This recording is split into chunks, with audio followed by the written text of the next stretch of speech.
All right. Let's see. Let's get us another one here.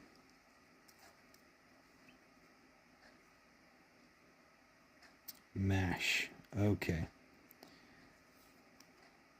MASH. Colonel Potter, Winchester, and Sidney Freeman. So, I adore MASH. It's easily my favorite TV show. For those of you who don't know, it is 70s, 60s, late 60s, early 70s TV show, and about the Korean War, and specifically a MASH unit, which is a Mobile Army Surgical Hospital. So it's a combat hospital. They're like right after the front line.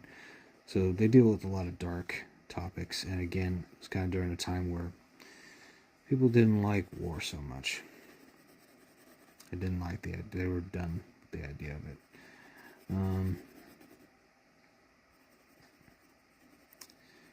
So these guys, they're my favorite characters, is Winchester, because he's a pompous, arrogant donkey, if you know what I mean.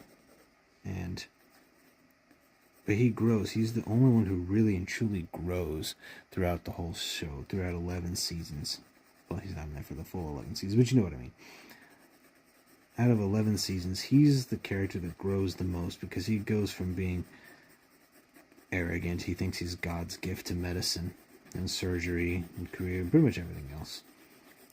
And he has an obsession with classical music. And he's over there in Korea, and he gets kind of shanghaied into this MASH unit. Mr. Aristocrat from Boston, Massachusetts. And, instantly, of course, he hates it. He spends most of the show trying to get out of there. And then eventually he kind of just succumbs and accepts his fate. And there's one episode where it's called Death Takes a Holiday, and it is so sad. It's so good too. But so the main story of it is that it's Christmas, and there's a Christmas truce, and they have a bunch of orphans that come to the MASH unit just to celebrate Christmas. Well, they end up having some young soldier got shot by a sniper, and so somebody found him and brought him to the MASH to try and save his life.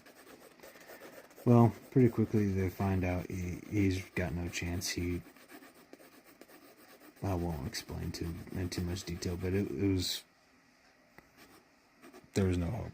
And so they were gonna just to bite the bullet, no pun intended. They were just gonna accept it and just let him rest.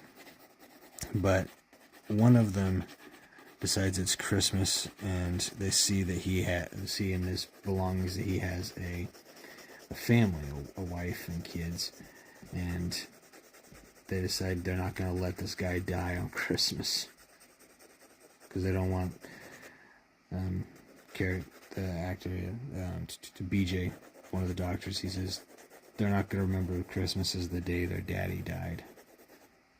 That's pretty hard. And of course it's like noon whenever that happens, so they gotta go at least 12 hours to try and make it past Christmas. And during that time, Charles, my favorite character, he's also a surgeon. His family has a tradition of getting really fine chocolates and delivering them to orphanages in Boston. Well, and he remembers it. The way he describes it is so endearing and so inherently sweet that he kind of romanticizes it, because it's one of the few times he saw his dad truly do an act of charity, and he so badly wants to do that too, to carry on his family's traditions. And so while in Korea, he tries to do the same thing with the same orphanage that where those kids come from that are in the show now. They're at this Christmas party, and we end up finding out that the guy who's running the orphanage has to sell it on the black market. has to sell these chocolates and candies on the black market, and doing so gets enough money to buy rice and cabbage enough to last those kids for a month. Imagine that. Just from Toblerone. Yeah, just from Toblerone, you can earn enough food to last you a bloody month. That just staggers the mind. Well, the guy explains it to him, and he's apologetic. He says, I'm sorry I couldn't keep with your tradition, but I had to make sure these kids eat. And then Charles, he realizes, I'm sorry. It's entirely inappropriate to give dessert to a child that's had no meal.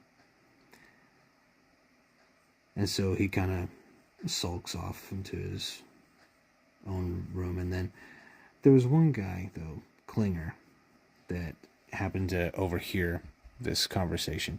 And he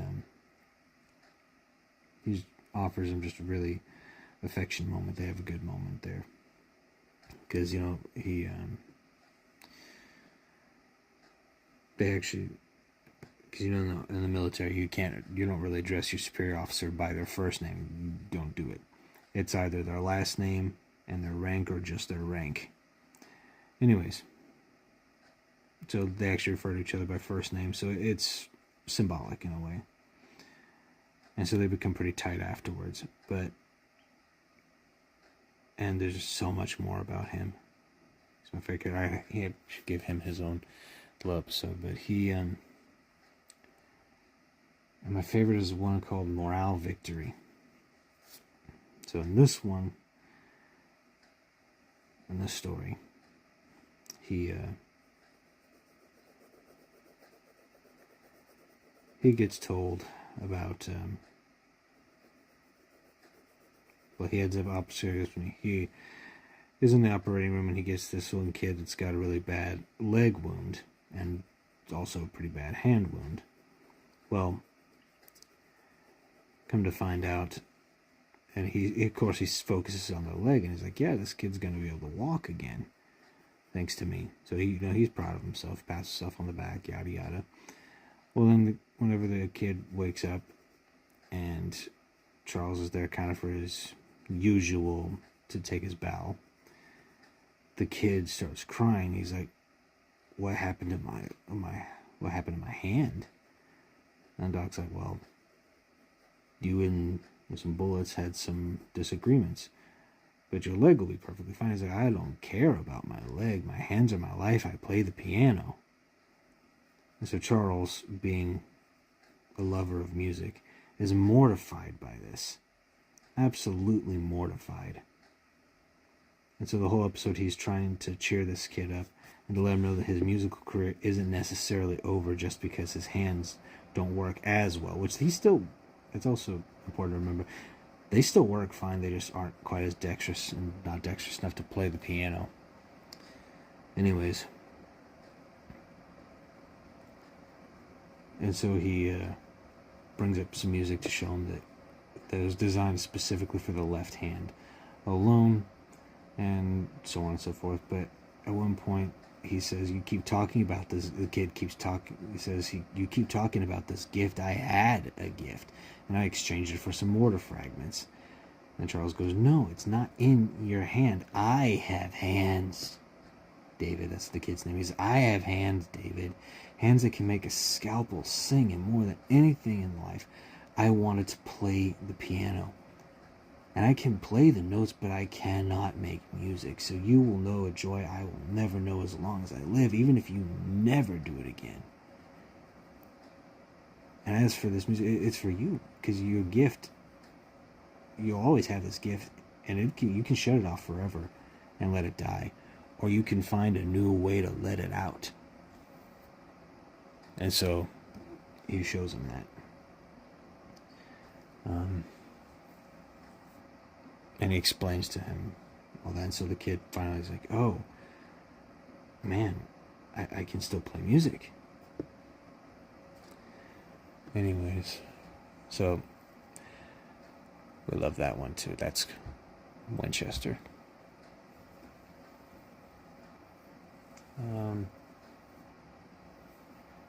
Let's see, Colonel Potter from MASH.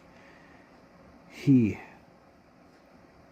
is my second favorite character in MASH because he reminds me a lot of my dad.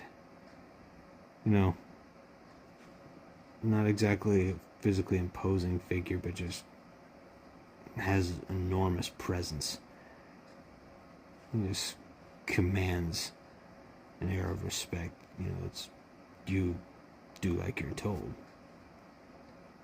But and Potter, Colonel Potter, he has the same kind of air, and everybody respects him for it. Even Hawkeye Pierce, the guy who never wears his uniform right. He operates in Hawaiian shirts in the middle of a war zone. This guy who will never address a general, he called General MacArthur by some pet name, always, without fail, refers to Colonel Potter as Colonel. He always shows him that respect. And he never showed that to Colonel Blake, the guy, the previous colonel. He never shows it to anybody, not even to himself, but he always respects Colonel Potter. That says something. That says a lot about your character, or about his character, I mean. And so that's why he's my second favorite character. If nothing else, just the respect his people have for him is beautiful. And then there's that, and also just the way he leads. He leads not just by example, which is always good, but he also leads with compassion and understanding. The man's lived through 3 wars, is happily married, has kids, loves horses. He's from Missouri. He's just a good old American guy. He's kind of a fatherly grandpa figure. And it's just, he's an awesome person. And he's a person I would really love to meet. He's a person I would respect as well, and I could follow if I needed to. And then last, my third favorite character is the psychiatrist, Major Sidney Freeman. He shows up really only, I think, 5 episodes? I'm not sure, maybe 7. He doesn't show up a lot.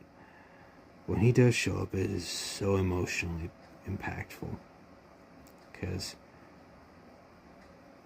I don't remember the first time we see him, actually, but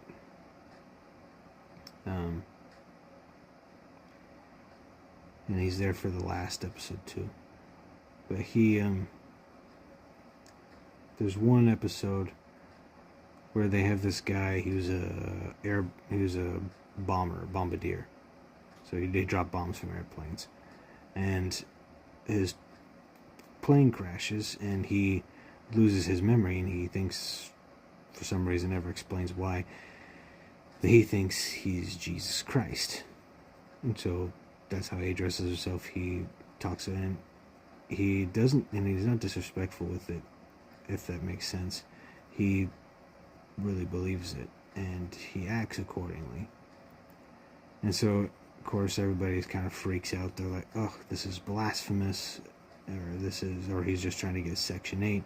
Well, they bring in the psychiatrist to find out if he's actually crazy or what's going on in his noggin.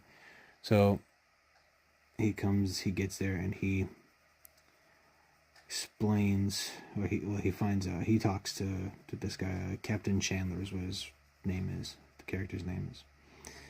And just the amount of compassion that he shows this poor guy, because obviously something's wrong in his poor little head. And I remember the last question he asks him. Well, first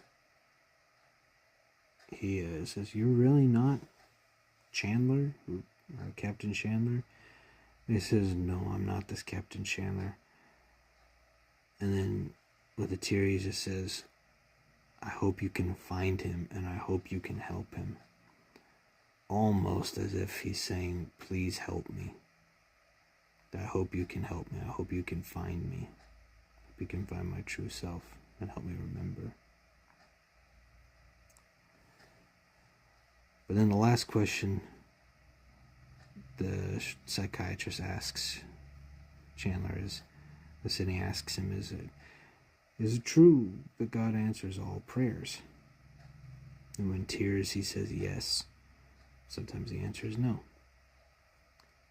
But it's just the level of compassion is unwavering. He even admits that he's not a believer, he's not Christian, but he doesn't degrade him, or he doesn't degrade Jesus, nor does he degrade the guy who thinks he's Jesus.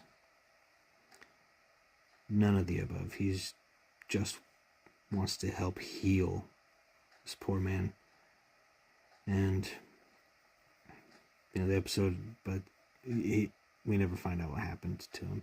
He gets shipped off to a better hospital, a more permanent hospital, and that's all we see of him. But it's just a very emotional episode for me. And then the one that always gets me, though, about Friedman, the one episode where he shows up, is they have this poor little combat medic, and he's really good at his job, and everybody likes him, everybody loves him, but he comes in one day with a shipment of wounded soldiers, and he can't remember his name. He looks at his dog tags and he asks somebody, hey, is this me? And so it just builds off of there, and then they again call Sidney, and he figures out, hey, I've seen this kind of thing before, that he experienced something, they didn't really know it at the time or have a really good word for it, but it's basically PTSD, that his body treated that memory as a trauma, and so it healed it in a way that locked his memory out to not hurt him anymore. So they figure out, well, if we can recreate the event, we can sometimes snap people out of it under hypnotism. So it's kind of fun. They hypnotize him, and then they're just guessing at what they figure out it's a battle, but so they're trying to recreate battle sounds, so they make missiles to be bombs, and they try and make explosion noises and gunfire, and him and a couple other people pretend to be people screaming for him to help, because he's a medic. So they're like, medic, help me, medic, medic, and he's like, I'm coming, I'll be right there. But they got surprised, and they find out they got surprise attacked in the middle of the night. Their bunker got hit, and he's running out to go save people. And he remembers, he's like, oh no, my little brother's here. I promised Mom I'd take care of him. And so he's trying to, excuse me, I get a little emotional over this one, but the actor who played is just phenomenal. So much raw emotion. It's breathtaking, but so this poor little combat medic, he's running, trying to find his brother. He's trying to patch people back together. He's just screaming his brother's name. Where are you? Where are you? I think it's Richie or something like that, but I can't remember his name. But he's just screaming. He's wailing for him, and then he just stops. And he says, oh, no, brother, no. He never made it out of the bunker. And so he finds his kid brother dead in a bunker.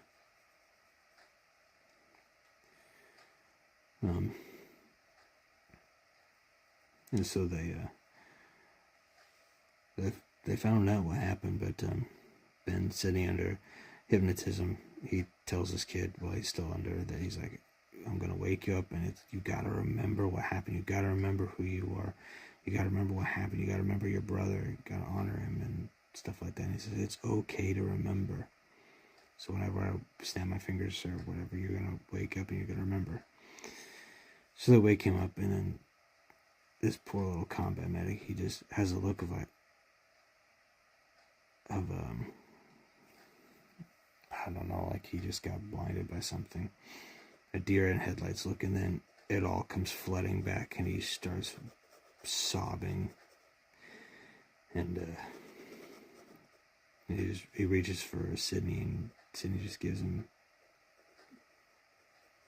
a hug, but it just, oh, it's such good acting, very convincing. But again, just the level of compassion that Sydney has is just dreadfully beautiful.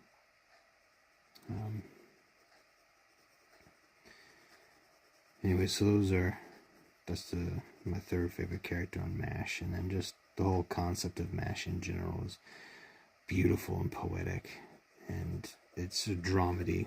There's some so funny moments, and then there's some just super tragic. And they touch on several issues, some racial issues, even just a bunch of stuff. But it's a good movie. If you've never seen the show and you like older TV shows, definitely watch it. It is so good.